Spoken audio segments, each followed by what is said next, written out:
बिस्मिल्लाहिर्रहमानिर्रहीम। अस्सलाम वालेकुम नाज़रीन, आप यूट्यूब चैनल देख रहे हैं। मैं इमरान खान हूँ।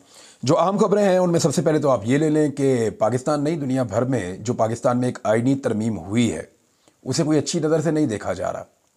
यानी ICJ का जो स्टेटमेंट है वो भी आपके सामने है, और आलमी सतह पे जो जुडिशरी है इंटरनेशनली वो इसको कैसे देख रही है। हर तरफ से तनकीद आना शुरू हो गई है। जैसे जैसे ये आईनी तरमीम शेयर हो रही है कि पाकिस्तान की तारीख़ में एक ऐसी आईनी तरमीम पास हो गई है जिसकी दुनिया में कहीं और मिसाल नहीं मिलती।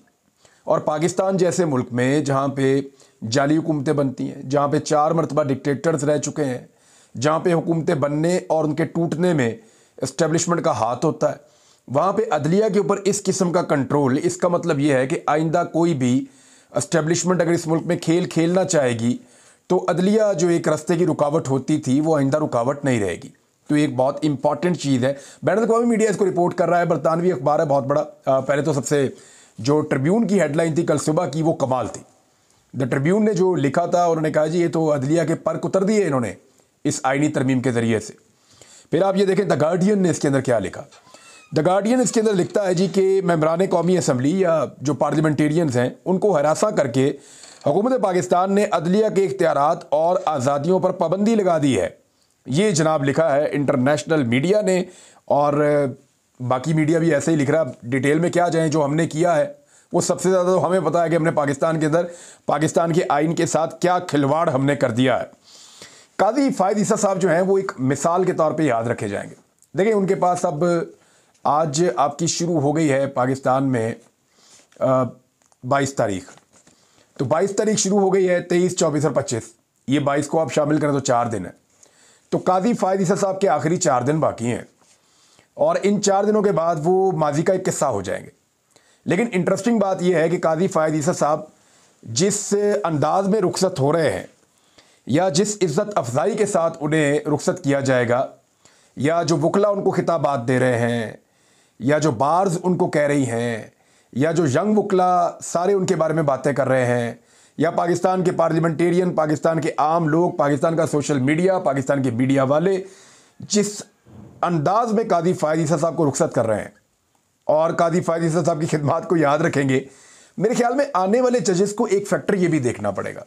जजेस को सिर्फ ये नहीं देखना होता कि उन्होंने सिर्फ मखसूस तबकात को जो है वो मैनेज करना है, नहीं, उन्होंने देखना होता है कि अगर वो नाइंसाफ़ी कर रहे हैं तो उसके ऊपर पब्लिक के अंदर इंप्रेशन क्या जा रहा है, और उनका और उनकी आने वाली नस्लों का रिकॉर्ड क्या रहेगा।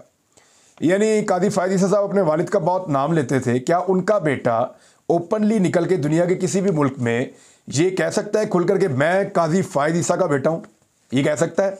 और ये कहने के बाद क्या वो फ़ख्र के साथ सीना फुला के लोगों के साथ गुफ्तगू कर सकता है?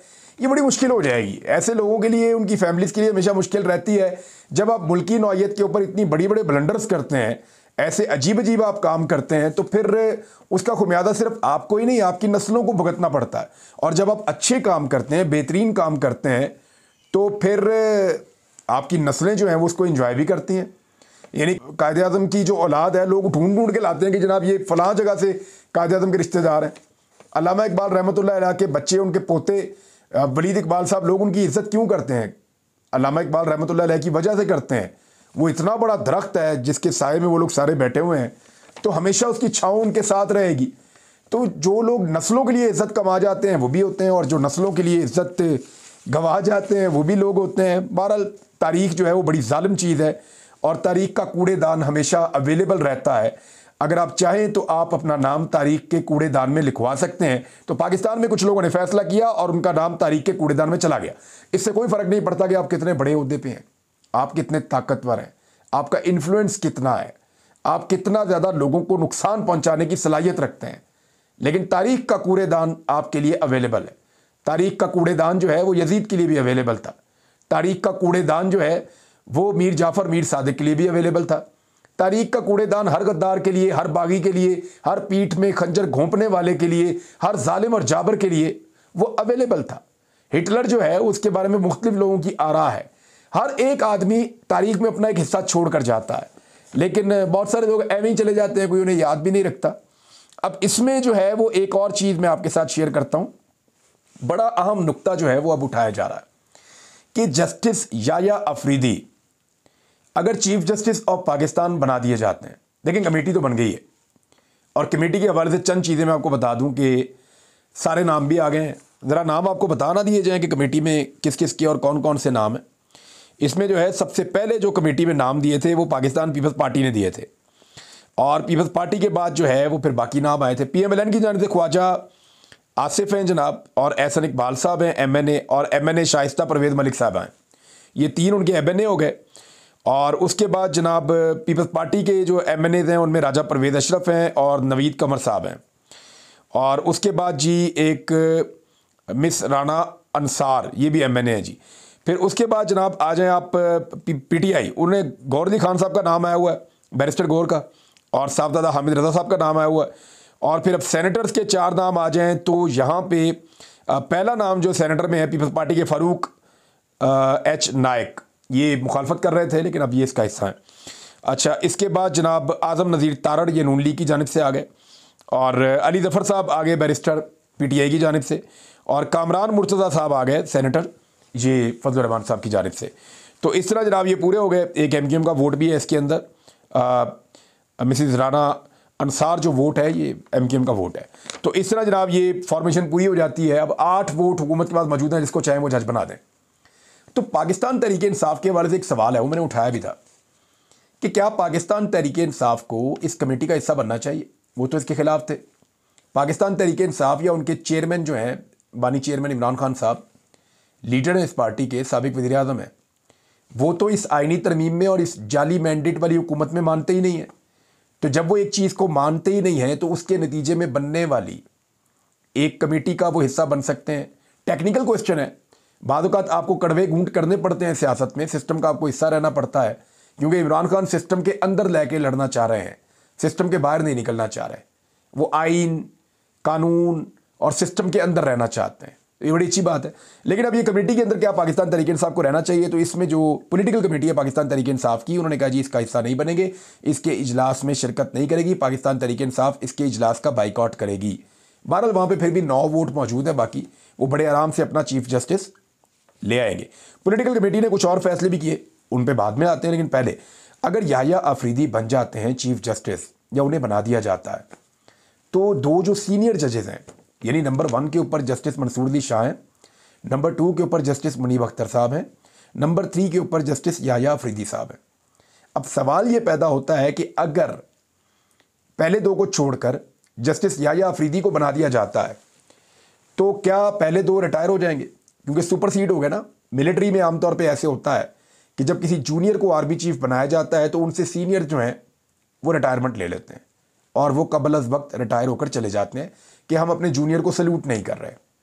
लेकिन क्या यहाँ पे अदलिया में ऐसा होगा? ये एक बहुत बड़ा सवाल है। दूसरी एक और चीज़ है, जस्टिस याह्या अफरीदी को चीफ जस्टिस तो बनना है, चाहे वो पुराने तरीके से बने चाहे वो नए तरीके से बन तो वो सकते हैं। अब उनकी पड़ी हुई है मुबैना तौर पे, कुछ लोग बता रहे थे कि 8 साल उनकी सर्विस पड़ी हुई है। अभी उनके पास 8 साल की सर्विस बतौर जज मौजूद है सुप्रीम कोर्ट ऑफ पाकिस्तान के। तो क्या वो 3 साल के लिए चीफ जस्टिस बनना पसंद करेंगे और बाकी 5 साल की सर्विस अपनी ज़ाया कर देंगे, या वो 5 साल मजीद जज रहने के बाद 3 साल के लिए जज बनना पसंद करेंगे? ये बहुत इंपॉर्टेंट है याह्या अफरीदी साहब के हवाले से। एक और बात उठाई जा रही थी, पिछले वीलॉग में मैंने भी कहा था कि अगर जस्टिस याह्या अफरीदी इनकार कर देते हैं कि जनाब मैं नहीं बनता चीफ जस्टिस ऑफ पाकिस्तान, मेरे से 2 सीनियर लोग हैं, तो क्या फिर चौथा जज आ जाएगा? तो पहले परसेप्शन यही थी, लेकिन फवाद चौधरी साहब ने इसको क्लियर किया। कुछ और लोगों ने भी कहा, गालिबन कहीं हुकूमती कैंप से भी ये आवाज़ आई कि नहीं ऐसा नहीं होगा।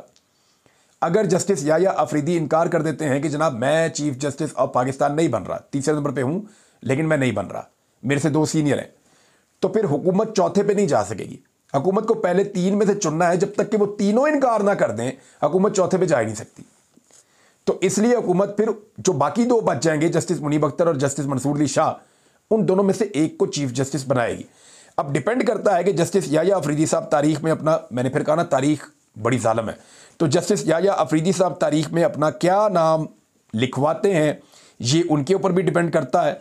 बहरहाल कुछ लोग इसका मुवाजना ऐसे कर रहे हैं कि देखिए आर्मी चीफ का तकर्रुर भी तो वज़ीर आज़म करता है ना, और वो ये देखता है कि जनाब ये 4-5 हैं, इनमें से जो उनको बेहतर लगता है उसको उठा के आर्मी चीफ बना लेते हैं। भाई आर्मी चीफ एग्जीक्यूटिव का हिस्सा है, आर्मी चीफ सरकारी मुलाजिम है, वो वजीर आजम के अंडर काम करता है, सदर पाकिस्तान उनके कमांडर है, वो सबसे बड़ा ओहदा सदर पाकिस्तान के पास है।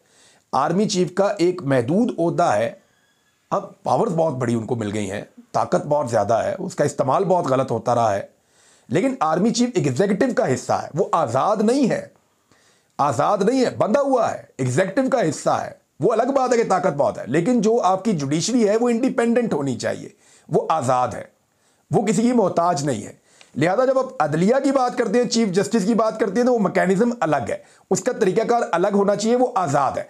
आपने उसको बांध दिया है पार्लियामेंट के अंदर लाके, और इसी के ऊपर सारी दुनिया कह रही है, बल्कि पाकिस्तान का मजाक उड़ रहा है कि जनाब ये आपने क्या कर दिया है।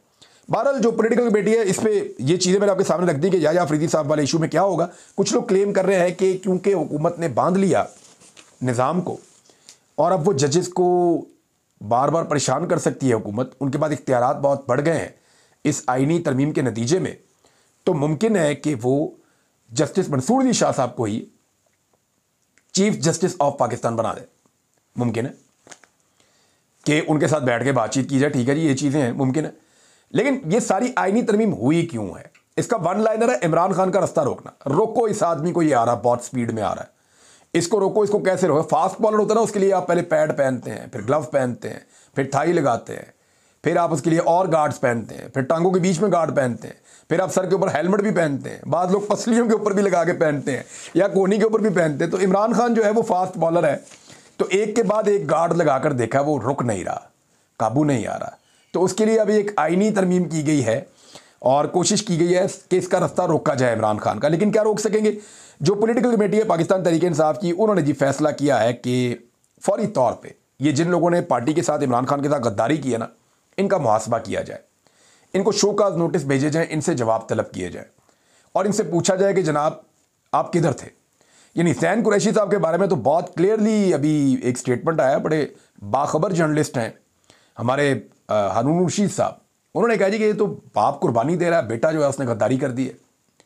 और ज़ैन कुरैशी साहब के बारे में बहुत सारी कहानियां आ रही हैं मार्केट में, उन्होंने सिर्फ एक स्टेटमेंट जारी किया, लेकिन उनकी जो खामोशी थी वो बड़ी मानी खेज थी। इस पार्टी के अंदर इस खानदान का एक मुकाम है, जिस तरह उनकी बहन ने स्ट्रगल की, जिस तरह उनके वालिद 1 साल से जेल में है, तो ज़ैन कुरैशी का ये बनता नहीं था। ऐसी क्या मजबूरी थी, क्या चीज़ें थी, वो कैसे यहाँ तक पहुँच गए और ये क्या हुआ उनके साथ, अभी कुछ भी कहना कबल वक्त है।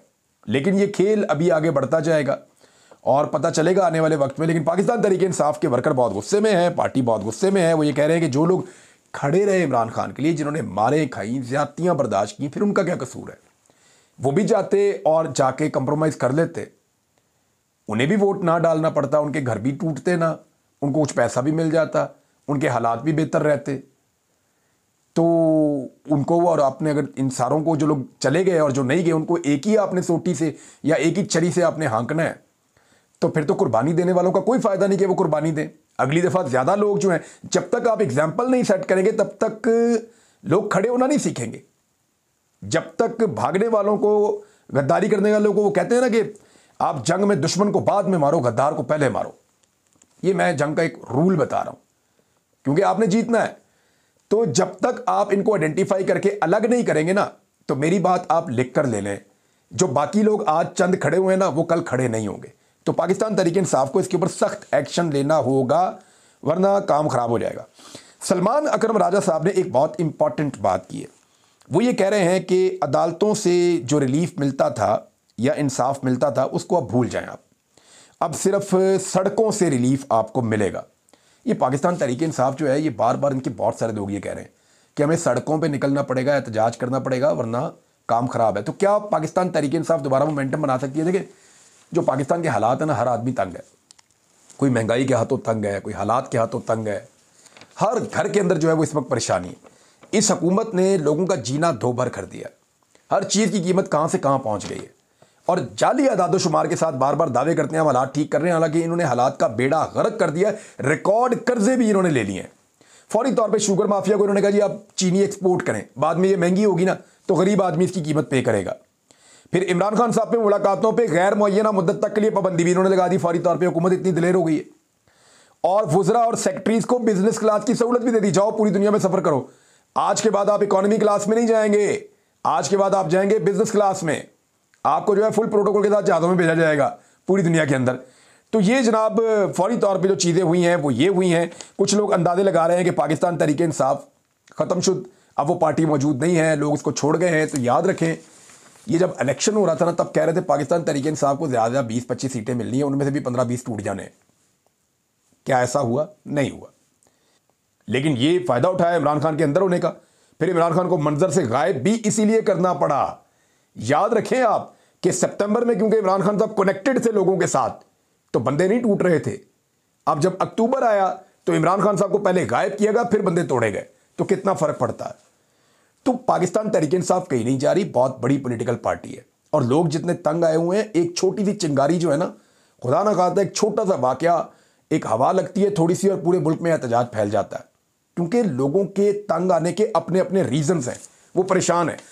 और चीज़ें भी शेयर करूंगा, लेकिन मेरे ख्याल में इस वीलॉग में यहाँ तक के लिए इतना ही। अपना ख्याल रखिएगा, अपने इस चैनल का भी। अल्लाह हाफ़िज़।